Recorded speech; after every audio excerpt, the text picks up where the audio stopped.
Chapter 7 Overcoming Obstacles. The primary difference between a rich person and a poor person is how they manage fear. Once people have studied and become financially literate, they may still face roadblocks to becoming financially independent. There are 5 main reasons why financially literate people may still not develop abundant asset columns that could produce a large cash flow. The 5 reasons are 1. Fear 2. Cynicism 3. Laziness 4. Bad habits 5. Arrogance. Overcoming fear. I have never met anyone who really likes losing money. And in all my years, I have never met a rich person who has never lost money. But I have met a lot of poor people who have never lost a dime, investing that is.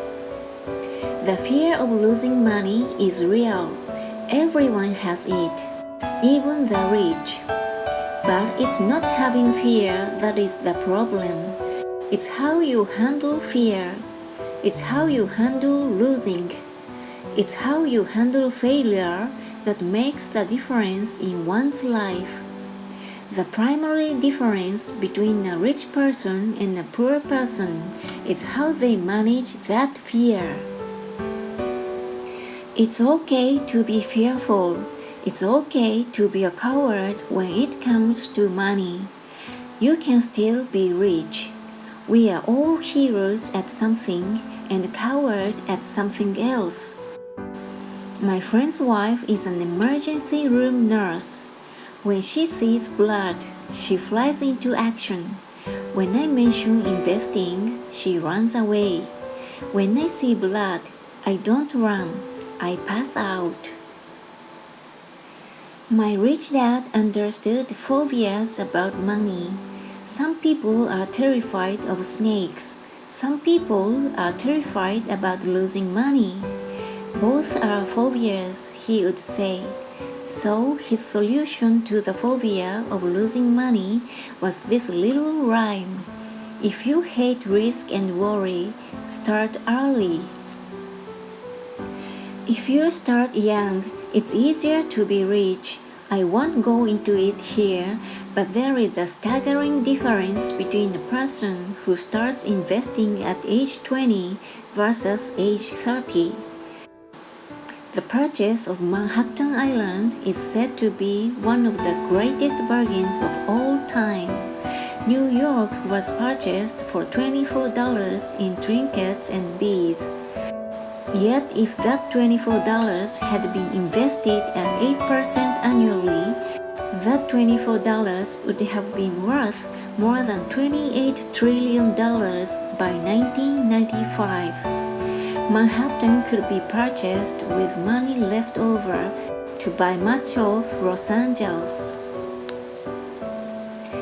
But what if you don't have much time left or would like to retire early? How do you handle the fear of losing money? My poor dad did nothing. He simply avoided the issue, refusing to discuss the subject. My rich dad, on the other hand, recommended that I think like a Texan. I like Texas and Texans, he used to say. In Texas, everything is bigger. When Texans win, they win big. And when they lose, it's spectacular. They like losing? I asked. That's not what I'm saying. Nobody likes losing. Show me a happy loser, and I'll show you a loser, said Rich Dad. It's a Texan's attitude toward risk, reward, and failure I'm talking about. It's how they handle life. They live it big, not like most of the people around here, living like roaches when it comes to money, terrified that someone will shine a light on them, and whimpering when the grocery clerk shortchanges them a quarter. Rich Dad went on, "What I like best is the Texas attitude. They are proud when they win, and they brag when they lose. Texans have a saying, if you are going to go broke, go big. You don't want to admit you went broke over a duplex." He constantly told Mike and me that the greatest reason for lack of financial success was because most people played it too safe. People are so afraid of losing that they lose, were his words. Fran Tarkenton, a one-time great NFL quarterback, says it's still another way. Winning means being unafraid to lose. In my own life, I've noticed that winning usually follows losing. Before I finally learned to ride a bike, I first fell down many times. I've never met a golfer who has never lost a golf ball. I've never met people who have fallen in love who have never had their heart broken. And I never met someone rich who has never lost money. So for most people, the reason they don't win financially is because the pain of losing money is far greater than the joy of being rich. Another saying in Texas is, everyone wants to go to heaven, but no one wants to die. Most people dream of being rich but are terrified of losing money, so they never get to heaven.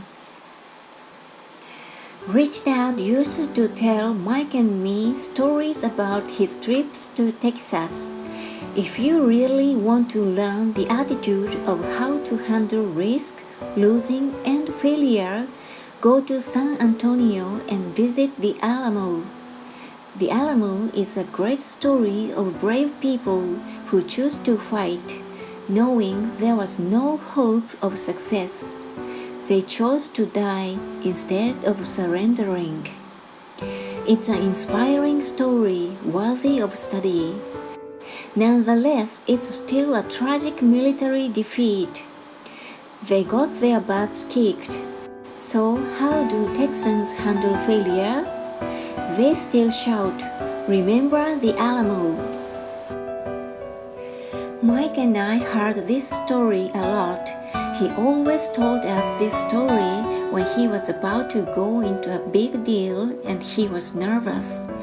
After he had done all his due diligence and it was time to put up or shut up, he told us this story. Every time he was afraid of making a mistake or losing money, he told us this story. It gave him strength, for it reminded him that he could always turn a financial loss into a financial win. Rich Dad knew that failure would only make him stronger and smarter. It's not that he wanted to lose. He just knew who he was and how he would take a loss. He would take a loss and make it a win. That's what made him a winner and others losers. It gave him the courage to cross the line when others backed out. That's why I like Texans so much, he would say. They took a great failure and turned it into inspiration, as well as a tourist destination that makes them millions. But probably his words that mean the most to me today are these. Texans don't bury their failures. They get inspired by them. They take their failures and turn them into rallying cries. Failure inspires Texans to become winners. But that formula is not just the formula for Texans. It is the formula for all winners. I've said that falling off my bike was part of learning to ride. I remember falling off only made me more determined to learn to ride, not less. I also said that I've never met a golfer who has never lost a ball. For top professional golfers, losing a ball or a tournament provides the inspiration to be better, to practice harder, to study more. That's what makes them better. For winners, losing inspires them. For losers, losing defeats them. I like to quote John D. Rockefeller, who said, "I always try to turn every disaster into an opportunity." And being Japanese American, I can say this. Many people say that Pearl Harbor was an American mistake. I say it was a Japanese mistake. From the movie Tora Tora Tora, a somber Japanese admiral says to his cheering subordinates, "I am afraid we have awakened a sleeping giant." Remember, Pearl Harbor became a rallying cry. It turned one of America's greatest losses into the reason to win. This great defeat gave America strength, and America soon emerged as a world power. Failure inspires winners, and failure defeats losers.